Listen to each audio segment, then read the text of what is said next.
হতাশ হয় কেবলমাত্র কাফের। হতাশ হয় কে? মুমিন কখনো হতাশ হয় না।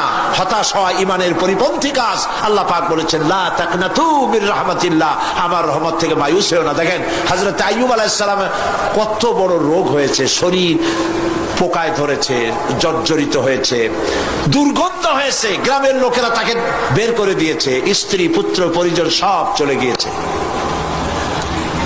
এমনকি জিহ্বায় যখন পোকা ধরল, হযরত আইয়ুব আলাইহিস সালাম আল্লাহ রাব্বুল আলামিনের দরবারে ফরিয়াদ করলেন, আন্নী মাসসানিয়াদ-দুররু ওয়া আনতা আরহামুর রাহিমিন। আয় আল্লাহ, আমি অসুস্থ হয়ে পড়েছি, আমি রোগাক্রান্ত হয়েছি, আর তোমার নাম রহমান রহিম, তুমি আমাকে রোগমুক্ত করো। হযরত আইয়ুব আলাইহিস সালাম আল্লাহর দরবারে ফরিয়াদ করলেন, রব্বুল আলামিন সারা শরীরে পোকায় জর্জরিত হয়ে গেছে, এখন আমার জিহ্বায় পোকা ধরেছে, মাবুদ গো আমি তোমার কাছে ফরিয়াদ করি আমার জিহ্বায় পোকা দিও না, কারণ জিহ্বাটাও যদি নষ্ট হয়ে যায় তাহলে তোমার মতো আল্লাহর জিকির আমি কি দিয়া করব। হযরত আইয়ুব আলাইহিস সালাম আল্লাহ পাকের কাছে যখন এ ধরনের ফরিয়াদ জানালেন, রব্বুল আলামিন তাকে তার রোগ মুক্ত করে দিলেন, তার স্ত্রী পুত্র সব আল্লাহ রব্বুল আলামিন ফিরাইয়া দিলেন। সুবহানাল্লাহ। সুতরাং মুমিন ব্যক্তি, কোরআন শরীফে সব আছে, কোরআনের মতো শ্রেষ্ঠ ওয়াজের কিতাব পৃথিবীতে আর শুধু বোঝার দরকার। বিপদে যত বড় বিপদ আসুক, কোন বিপদে মুমিন ধৈর্য হারাবে না। হযরত ইয়াকুব আলাইহিস সালামের ছেলে ইউসুফ আলাইহিস সালামকে যখন তিনি হারায় ফেললেন, তিনি অধৈর্য হয়ে গেছিলেন নাকি? অধৈর্য হন নাই।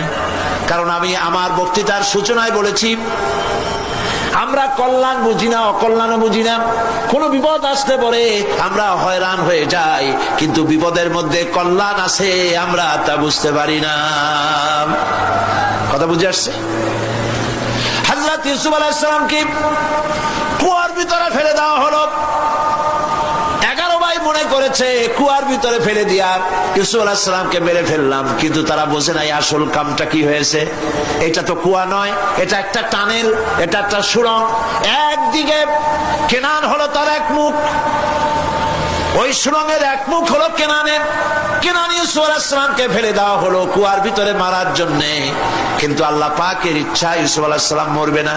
এই টানেলের অপর প্রান্ত মিশরের সিংহাসনের টানেলের এপার দিয়া ইউসুফ আলাইহিস সালামকে ঢুকালেন, অপর প্রান্তে মিশরের সিংহাসনে ইউসুফকে আল্লাহ বসাইয়া দিলেন। হযরত ইয়াকুব ছেলের জন্য অধৈর্য হলেন না। যখন তিনি খবর পেলেন ছেলে বাঘে খেয়ে ফেলেছে, তিনি তখন বলেছেন, ফাসাবুরুন জামিলুন আসাল্লাহু আইয়াতিয়ানি বিহিম জামিআ ইন্নাহু হুয়াল আলিমুল হাকীম। ফাসাবরুন জামিল, আমি উত্তম ভাবে ধৈর্য ধারণ করলাম, এবং আমি বিশ্বাস করি আল্লাহ রাব্বুল আলামিন আমার হারানো সবকিছু আমাকে ফিরাই দিবেন। বহু বছর পর যখন হযরত ইউসুফ আলাইহিস সালাম প্রেসিডেন্ট হয়েছেন মিশরের, 11 ভাই গেল সেখানে সাহায্য আনার জন্য। সেই ঘটনা তো শোনাবো না, এমনি বলে যাচ্ছি। এরপরে তিনি তাদেরকে পরিচয় দিলেন, ওরা ভয় পেয়ে গেল। তিনি বললেন, ভয়ের কোনো কারণ নাই, লা তাসরিবা আলাইকুমুল ইয়াউম, আজকে আমি কোনো প্রতিশোধ তোমাদের নেব না। সুবহানাল্লাহ। এর নাম পয়গম্বর, এর নাম কি? আল্লাহর নবী। আমি আজকে কোনো প্রতিশোধ তোমাদের নেব না, তোমরা যাও। পিতার অবস্থা তিনি জানলেন, কাঁদতে কাঁদতে পিতার চোখ দুটো নষ্ট হয়ে গেছে। ইয়াকুব আলাইহিস সালাম, হযরত ইউসুফ আলাইহিস সালাম বললেন, যাও। নিজের জামাটা খুললেন, গায়ের জামা খুলে বললেন, ভাইরা আমার এই জামা নিয়ে যাও, আর আমার আব্বার চোখের উপরে এই জামাটা রেখে দিও। ছেলেরা যখন হযরত ইউসুফ আলাইহিস সালামের জামানিয়া মিশর থেকে রওনা করেছে। গল্প নয়, উপন্যাস নয়, আল্লাহ পাক এই কোরআন শরীফের সূরা ইউসুফে বলেছেন জামানিয়া মিশর থেকে রওনা করেছেন। কোথায় মিশর আর কোথায় কেনান? কেনানে বসে হযরত ইয়াকুব আলাইহিস সালাম বলছেন, তোমরা যদি আমাকে মতিভ্রম পাগল যদি মনে না করো তাহলে একটা কথা বলি, আমার নাকে এখন আমি ইউসুফের গন্ধ পেতেছি। তোমরা যদি আমাকে মতিভ্রম না করো তাহলে আমি বলি আমি কিন্তু ইউসুফের গন্ধ পেতেছি। সুবহানাল্লাহ। হযরত ইউসুফ আলাইহিস সালামের জামা এনে ভাইরা যখন হযরত ইউসুফের চোখের উপরে রেখে দিলেন, হযরত ইয়াকুবের দুটো চোখ সাথে সাথে আল্লাহ ভালো করে দিলেন। ফাসাবরুন জামিল, ধৈর্য ধরো। ইমানদার ব্যক্তি আশার উপরে তার জীবন বাঁচে, কারণ যত বড় বিপদ আসুক না কেন আশ্রয় পাওয়ার একটা জায়গা আছে, তার নাম হলো আল্লাহ। নাম কি? বলেন আল্লাহ। সবাই বলেন আল্লাহ, আল্লাহ, আল্লাহ, আল্লাহ। হযরত ইউনূস আলাইহিস সালাম মাছটাকে গিলে ফেলে দিল, মাছটাকে গিলে মাটির অতল তলদেশে চলে গেছে। এত বড় বিপদ পৃথিবীর কোন মানুষের হতে পারে নাকি? বলেন, কি বলেন? মাছের পেটের ভিতরে জানালা নাই, দরজা নাই, বেরোবার কোনো পথ নাই, মাছ গেছে পানির অতল তলদেশ। আল্লাহ পাক কোরআন শরীফের ভিতরে মানুষকে শোনান, আল্লাহ ওয়াজ করছেন। সুবহানাল্লাহ বলেন। আল্লাহ পৃথিবীর মানুষকে ওয়াজ করছেন, দুনিয়ার মানুষকে শোনান।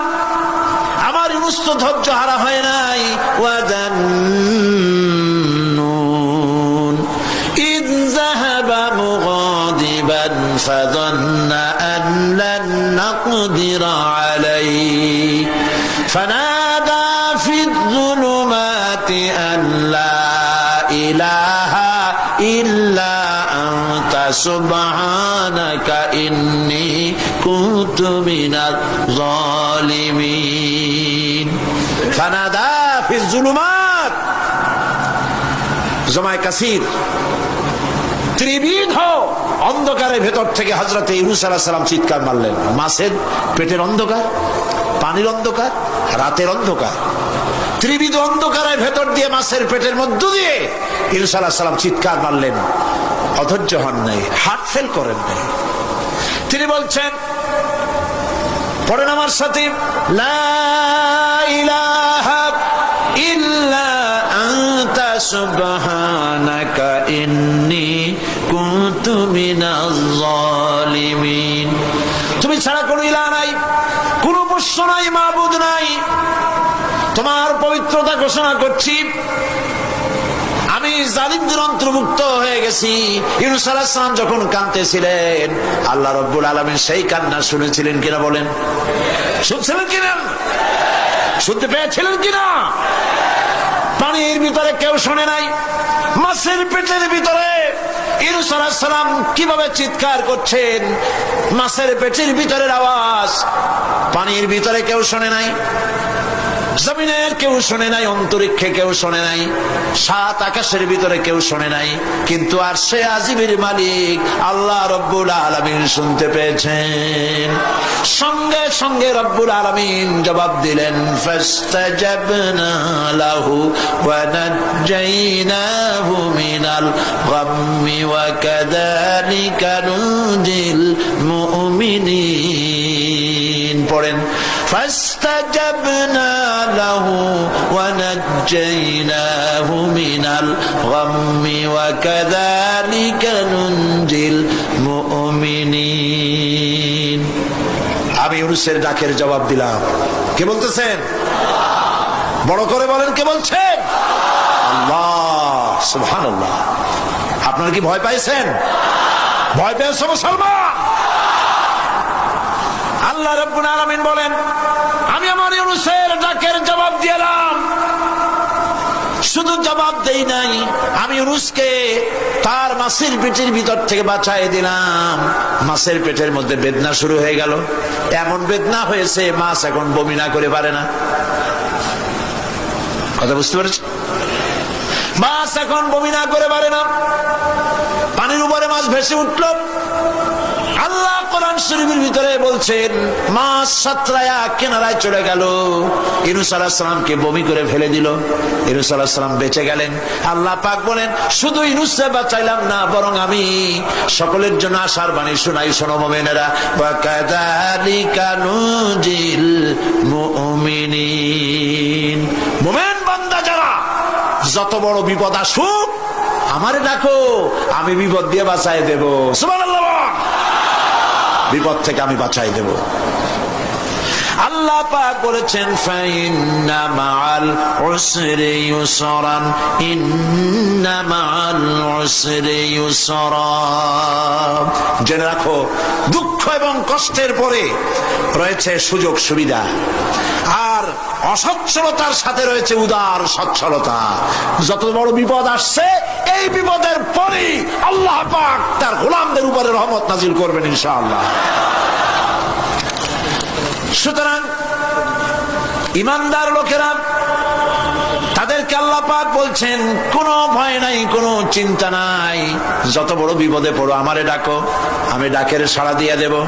সবাই আল্লাহরে ডাকেন, সুবহানাল্লাহ ওয়ালহামদুলিল্লাহ লা ইলাহা ইল্লাল্লাহ। জোরে পড়েন সুবহানাল্লাহ ওয়ালহামদুলিল্লাহ লা ইলাহা ইল্লাল্লাহ, সুবহানাল্লাহ ওয়ালহামদুলিল্লাহ।